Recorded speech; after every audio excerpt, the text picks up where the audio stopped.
പണ്ട് ഏക്കർ കണക്കിന് സ്ഥലമൊക്കെ ഉള്ളപ്പോൾ വാസ്തുവൊക്കെ നോക്കി വീട് പണിയാം. ഇന്ന് ഈ 3-4 സെന്റിൽ വാസ്തുവൊക്കെ നോക്കി വീട് പണിയാൻ പറ്റുമോ? ഈ സംശയം തീർക്കാം. ആദ്യം നമുക്കൊരു വീഡിയോ കണ്ടിട്ട് വരാം.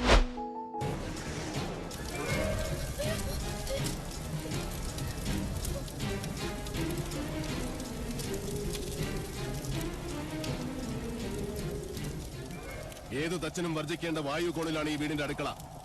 അനന്ത, ആഞ്ഞു വീശുന്ന കിഴക്കൻ കാറ്റിന്റെ ഗതി തടയും. ഇവിടെ സംഭവം എന്താന്ന് വെച്ചാൽ, ഈ മനയിലെ അടുക്കളയിലെ അടുപ്പിൽ ആര് വന്ന് തീ കത്തിച്ചാലും ആളിക്കത്തുന്നു, ആൾക്കാർ മരിക്കുന്നു. അപ്പൊ അവസാനം കണ്ടില്ലേ, ആ കാറ്റിന്റെ ഗതി ഒന്ന് തടഞ്ഞാൽ തീരാവുന്ന കാര്യമുള്ളൂ. ഇതിനെയാണ് വലിയൊരു പ്രശ്നമായിട്ട് ഇവിടെ ചിത്രീകരിച്ചിട്ടുള്ളത്. ദ്രോണ മൂവി കണ്ടവർക്കറിയാം, ഈ കാറ്റ് കൊണ്ട് തീ ആളിക്കത്തുന്നത് മരിച്ചുപോയി സാവിത്രിയേട്ടത്തി വന്നാണ് ഇതൊക്കെ ചെയ്യുന്നതെന്നാണ് സിനിമ കണ്ടുകൊണ്ടിരുന്ന നമ്മളും വിചാരിച്ചിരുന്നത്. മമ്മൂട്ടി വന്ന് ഒടുവിൽ ഈ എക്സ്പ്ലനേഷൻ തരുന്നത് വരെ. ഇതിൽ പറയുന്നുണ്ട്, ഏത് തച്ചനും വർജിക്കേണ്ട വായുകോണിലാണ് ഈ വീടിൻ്റെ അടുക്കള. ആദ്യം തന്നെ എന്താണ് വായുകോൺ? വടക്ക് പടിഞ്ഞാറ് ഭാഗമാണ് വായുകോൺ എന്ന് പറയുന്നത്. വടക്ക് പടിഞ്ഞാറ് മൂലയിലെ എലമെന്റ് വായുവാണ്. അതുകൊണ്ടാണ് അതിനെ വായുകോൺ എന്ന് പറയുന്നത്. എന്തുകൊണ്ടാണ് വായുകോണിൽ അടുക്കള പാടില്ല എന്ന് പറയുന്നതെന്ന് നോക്കാം. സിനിമയിൽ കുറേ വർഷങ്ങൾക്ക് മുൻപുള്ള കാലഘട്ടമാണ് കാണിക്കുന്നത്. അന്ന് അടുപ്പാണുള്ളത്, ആർട്ടിഫിഷ്യൽ ലൈറ്റിംഗ് ഒന്നുമില്ല.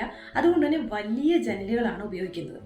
അപ്പോൾ വലിയ ജനലുകളുള്ള അടുപ്പ് മാത്രമുള്ള അടുക്കള വീടിൻ്റെ ഏറ്റവും കൂടുതൽ കാറ്റ് വരുന്ന ഭാഗത്ത് നമ്മൾ പ്ലേസ് ചെയ്താൽ കാറ്റ് കൊണ്ട് തീ ആളി കത്തിയില്ലെങ്കിലേ ഉള്ളൂ അത്ഭുതം. ഇത് അന്നത്തെ കാര്യമാണ്. ഇന്ന് നമുക്ക് അടുപ്പുണ്ടോ? എത്രത്തോളം തീ വേണമെന്ന് നമുക്ക് കൺട്രോൾ ചെയ്യാൻ പറ്റുന്ന റെഗുലേറ്റർ ഉള്ള സ്റ്റൗ ആണ് ഇന്ന് ഉപയോഗിക്കുന്നത്. ഏറ്റവും ചെറിയ ജനലുകളുള്ള അടുക്കളയിലാണ്. അതും സ്റ്റൗവിൻ്റെ ലെവലിലല്ല, മുകളിലാണ് വെക്കുന്നത്. അപ്പോൾ അന്ന് വേണ്ടെന്ന് വെക്കാനുള്ള കാരണങ്ങൾക്കൊന്നും ഇന്ന് പ്രസക്തിയില്ല. അതുകൊണ്ട് ഇന്നത്തെ കാലഘട്ടത്തിൽ ഈ സാഹചര്യങ്ങൾ നോക്കിക്കഴിഞ്ഞാൽ വായുകോണിൽ അടുക്കള വേണ്ട എന്ന് പറയേണ്ട കാര്യമില്ല. അപ്പോൾ സാഹചര്യവും ശാസ്ത്രവും മനസ്സിലാക്കി ഉപയോഗിച്ചാൽ ഒരുപാട് നിബന്ധനകളല്ല, വാസ്തുവിനെ നമ്മുടെ ഉയർച്ചയ്ക്ക് വേണ്ടി ഉപയോഗിക്കാനുള്ള സാധ്യതകൾ ഒരുപാട് കാണാൻ കഴിയും.